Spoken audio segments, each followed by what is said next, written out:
गीत संहिता अध्याय 18 प्रधान वाद्यकर निमंते सदाप्रभुଙ୍କ दास दाऊदଙ୍କର गीत। सदाप्रभु शत्रु ମାନଙ୍କ हस्तरू ଓ ସାଉଲଙ୍କ ହସ୍ତରୁ ତାଙ୍କୁ ଉଦ୍ଧାର କରିବା ଦିନ ସେ ସଦାପ୍ରଭୁଙ୍କ ଉଦ୍ଦେଶ୍ୟରେ ଏହି ଗୀତର କଥା ନିବେଦନ କରିଥିଲେ। ସେ କହିଲେ, ହେ ମୋହର ବଳ ସ୍ୱରୂପ ସଦାପ୍ରଭୁ, ମୁଁ ତୁମ୍ଭଙ୍କୁ ପ୍ରେମ କରୁଥାଏ। ସଦାପ୍ରଭୁ ମୋହର ଶୈଳ ଓ ମୋହର ଗଡ଼ ଓ ମୋହର ଉଦ୍ଧାରକର୍ତ୍ତା, ମୋହର ପରମେଶ୍ୱର, ମୋହର ଦୃଢ଼ ଶୈଳ, ମୁଁ ତାହାଙ୍କଠାରେ ଶରଣ ନେବି। ମୋହର ଢାଲ ଓ ମୋହର ପରିତ୍ରାଣର ଶୃଙ୍ଗ, ମୋହର ଉଚ୍ଚ ଦୁର୍ଗ, ମୁଁ ପ୍ରଶଂସନୀୟ ସଦାପ୍ରଭୁଙ୍କୁ ଡାକିବି। ତହିଁରେ ମୁଁ ଆପଣା ଶତ୍ରୁଗଣଠାରୁ ନିସ୍ତାର ପାଇବି। ମୃତ୍ୟୁର ରଜୁ ମତେ ବେଷ୍ଟନ କଲା, ପାପାଧମତା ରୂପ ପ୍ଲାବନ ମତେ ଭୟଗ୍ରସ୍ତ କଲା। ପାତାଳର ରଜୁ ସବୁ ମୋ ଚାରିଆଡ଼େ ଥିଲା, ମୃତ୍ୟୁର ପାଶ ମୋ ଉପରେ ପଡ଼ିଲା। ମୁଁ ଆପଣା ଦୁର୍ଦ୍ଦଶା ସମୟରେ ସଦାପ୍ରଭୁଙ୍କୁ ଡାକିଲି ଓ ମୋ ପରମେଶ୍ୱରଙ୍କ ନିକଟରେ ଆର୍ତ୍ତନାଦ କଲି। ସେ ଆପଣା ମନ୍ଦିରରୁ ମୋହର ରବ ଶୁଣିଲେ। ପୁଣି ତାହାଙ୍କ ସମ୍ମୁଖରେ କୃତ ମୋହର ଆର୍ତ୍ତନାଦ ତାହାଙ୍କ କର୍ଣ୍ଣରେ ପ୍ରବେଶ କଲା। ସେତେବେଳେ ପୃଥିବୀ ଟଳଟଳ ଓ କମ୍ପିତ ହେଲା, ପର୍ବତଗଣର ଭିତ୍ତିମୂଳ ମଧ୍ୟ ବିଚଳିତ ହେଲା ଓ ତାହାଙ୍କ କୋପ ସକାଶୁ ଟଳଟଳ ହେଲା। ତାହାଙ୍କ ନାସାରନ୍ଧ୍ରରୁ ଧୂମ ନିର୍ଗତ ହେଲା ଓ ତାହାଙ୍କ ମୁଖ ନିର୍ଗତ ଅଗ୍ନି ଗ୍ରାସ କଲା। ତଦ୍ୱାରା ଅଙ୍ଗାର ପ୍ରଜ୍ୱଳିତ ହେଲା। ସେ ଆକାଶମଣ୍ଡଳକୁ ହିଁ ନୁଆଇଁ ତଳକୁ ଆସିଲେ, ଆଉ ତାହାଙ୍କ ପାଦ ତଳେ ଘୋର ଅନ୍ଧକାର ଥିଲା। ପୁଣି ସେ କିରୁବ ଉପରେ ଆରୋହଣ କରି ଉଡ଼ିଲେ। ହଁ, ସେ ବାୟୁର ପକ୍ଷ ଉପରେ ବେଗରେ ଉଡ଼ିଲେ।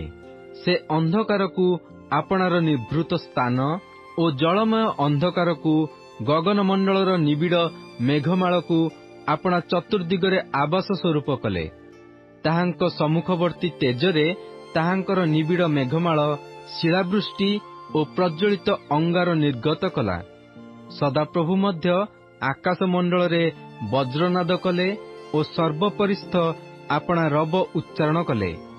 ତାହା ଶିଳାବୃଷ୍ଟି ଓ ପ୍ରଜ୍ୱଳିତ ଅଙ୍ଗାର। ଆଉ ସେ ଆପଣା ତୀର ପ୍ରେରଣ କରି ସେମାନଙ୍କୁ ଛିନ୍ନ ଭିନ୍ନ କଲେ।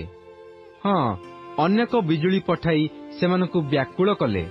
ସେତେବେଳେ ହେ ସଦାପ୍ରଭୁ, ତୁମ୍ଭ ତର୍ଜନରେ ଓ ନାସିକାର ପ୍ରଶ୍ୱାସ ବାୟୁରେ ଜଳରାଶିର ପ୍ରଣାଳୀ ପ୍ରକାଶିତ ହେଲା ଓ ଭୂମଣ୍ଡଳର ମୂଳ ସକଳ ଅନାବୃତ ହେଲା।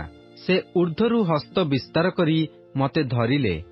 ସେ ଆପଣା ଜଳରାଶିରୁ ମତେ ଓଟାରି ଆଣିଲେ। ସେ ମୋହର ବଳବାନ ଶତ୍ରୁଠାରୁ ଓ ମୋହର ଘୃଣାକାରୀମାନଙ୍କଠାରୁ ମତେ ଉଦ୍ଧାର କଲେ। କାରଣ ସେମାନେ ମୋ ଅପେକ୍ଷା ଅତି ପରାକ୍ରାନ୍ତ ଥିଲେ। ସେମାନେ ମୋହର ବିପଦ ଦିନରେ ମତେ ଆକ୍ରମଣ କଲେ। ମାତ୍ର ସଦାପ୍ରଭୁ ମୋହର ଅବଲମ୍ବନ ହେଲେ ମଧ୍ୟ ସେ ମତେ ବାହାର କରି ପ୍ରଶସ୍ତ ସ୍ଥାନକୁ ଆଣିଲେ। ସେ ମୋଠାରେ ସନ୍ତୁଷ୍ଟ ହେବାରୁ ମତେ ଉଦ୍ଧାର କଲେ। ସଦାପ୍ରଭୁ ମୋହର ଧର୍ମାନୁସାରେ ମତେ ପୁରସ୍କାର ଦେଲେ। ମୋ ହସ୍ତର ଶୌଚ ଅନୁସାରେ ସେ ମତେ ଫଳ ଦେଲେ। କାରଣ ମୁଁ ସଦାପ୍ରଭୁଙ୍କ ପଥ ଧରିଅଛି ଓ ଦୁଷ୍ଟ ଭାବରେ ମୁଁ ପରମେଶ୍ୱରଙ୍କ ନିକଟରୁ ପ୍ରସ୍ଥାନ କରିନାହିଁ। ଆଉ ତାହାଙ୍କ ଶାସନ ସବୁ ମୋ ସମ୍ମୁଖରେ ଥିଲା। ପୁଣି ମୁଁ ତାହାଙ୍କ ବିଧି ସବୁ ଆପଣାଠାରୁ ଦୂର କଲି ନାହିଁ। ମଧ୍ୟ ମୁଁ ତାହାଙ୍କ ଉଦ୍ଦେଶ୍ୟରେ ସିଦ୍ଧ ଥିଲି ଓ ମୁଁ ନିଜ ଅପରାଧରୁ ଆପଣାକୁ ରକ୍ଷା କଲି। ଏହେତୁ ସଦାପ୍ରଭୁ ମୋର ଧର୍ମାନୁସାରେ ଓ ତାହାଙ୍କ ଦୃଷ୍ଟିରେ ମୋ ହସ୍ତର ଶୌଚାନୁସାରେ ମତେ ଫଳ ଦେଇଅଛନ୍ତି। ଦୟାଳୁ ପ୍ରତି ତୁମ୍ଭେ ଆପଣାକୁ ଦୟାଳୁ ଦେଖାଇବ, ସିଦ୍ଧ ଲୋକ ପ୍ରତି ତୁମ୍ଭେ ଆପଣାକୁ ସିଦ୍ଧ ଦେଖାଇବ, ନିର୍ମଳ ଲୋକ ପ୍ରତି ତୁମ୍ଭେ ଆପଣାକୁ ନିର୍ମଳ ଦେଖାଇବ, ଆଉ କୁଟିଳ ଲୋକ ପ୍ରତି ତୁମ୍ଭେ ଆପଣାକୁ ଚତୁର ଦେଖାଇବ। କାରଣ ତୁମ୍ଭେ ଦୁଃଖୀ ଲୋକମାନଙ୍କୁ ତ୍ରାଣ କରିବ, ମାତ୍ର ଦାମ୍ଭିକ ଚକ୍ଷୁକୁ ତୁମ୍ଭେ ନତ କରିବ। ଯେଣୁ ତୁମ୍ଭେ ମୋ ପ୍ରଦୀପ ଜଳାଇବ। ସଦାପ୍ରଭୁ ମୋ ପରମେଶ୍ୱର ମୋ ଅନ୍ଧକାରକୁ ଆଲୁଅମୟ କରିବେ। କାରଣ ତୁମ୍ଭ ଦ୍ୱାରା ମୁଁ ସୈନ୍ୟଦଳ ଉପରେ ଦୌଡ଼େ ଓ ମୋ ପରମେଶ୍ୱରଙ୍କ ଦ୍ୱାରା ମୁଁ ପ୍ରାଚୀର ଡିଏଁ। ପରମେଶ୍ୱରଙ୍କ ପଥ ସିଦ୍ଧ, ସଦାପ୍ରଭୁଙ୍କ ବାକ୍ୟ ସୁପରୀକ୍ଷିତ। ସେ ଆପଣା ଶରଣାଗତ ସମସ୍ତଙ୍କର ଢାଲ। କାରଣ ସଦାପ୍ରଭୁଙ୍କ ଛଡ଼ା ପରମେଶ୍ୱର କିଏ ଓ ଆମ୍ଭମାନଙ୍କ ପରମେଶ୍ୱରଙ୍କ ଛଡ଼ା ଶୈଳ କିଏ? ସେହି ପରମେଶ୍ୱର ବଳ ଦେଇ ମୋହର କଟି ବାନ୍ଧନ୍ତି ଓ ମୋହର ପଥ ସିଦ୍ଧ କରନ୍ତି।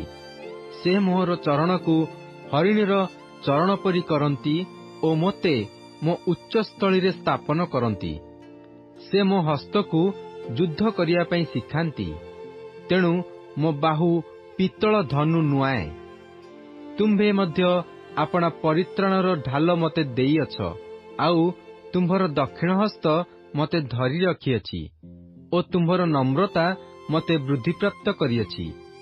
ତୁମ୍ଭେ ମୋ ପାଦ ପକାଇବାର ସ୍ଥାନ ପ୍ରଶସ୍ତ କରିଅଛ ଓ ମୋ ପାଦ ଖସିଯାଇ ନାହିଁ।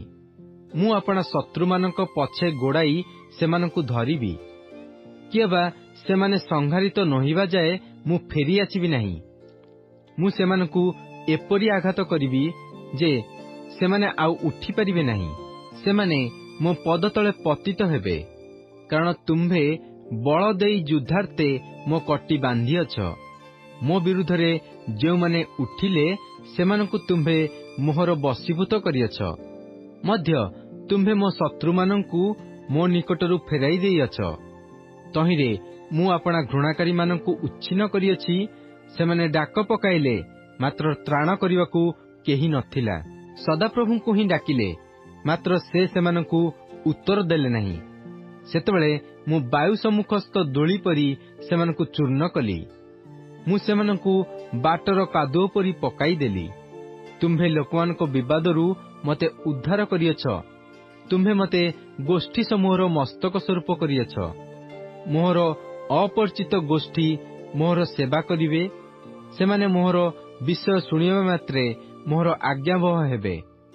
ବିଦେଶୀୟମାନେ ଆପଣାମାନଙ୍କୁ ମୋହର ବଶୀଭୂତ କରିବେ। ବିଦେଶୀୟମାନେ ମ୍ଳାନ ହୋଇଯିବେ ଓ ଆପଣାମାନଙ୍କ ଗୁପ୍ତ ସ୍ଥାନରୁ ଥରହର ହୋଇ ବାହାରି ଆସିବେ। ସଦାପ୍ରଭୁ ଜୀବତ, ମୋହର ଶୈଳ ଧନ୍ୟ ହେଉନ୍ତୁ ଓ ମୋହର ପରିତ୍ରାଣ ସ୍ୱରୂପ ପରମେଶ୍ୱର ଉନ୍ନତ ହେଉନ୍ତୁ। ସେହି ପରମେଶ୍ୱର ମୋ ପକ୍ଷରେ ପରିଶୋଧ ନିଅନ୍ତି ଓ ଗୋଷ୍ଠୀୟମାନଙ୍କୁ ମୋହର ବଶୀଭୂତ କରନ୍ତି।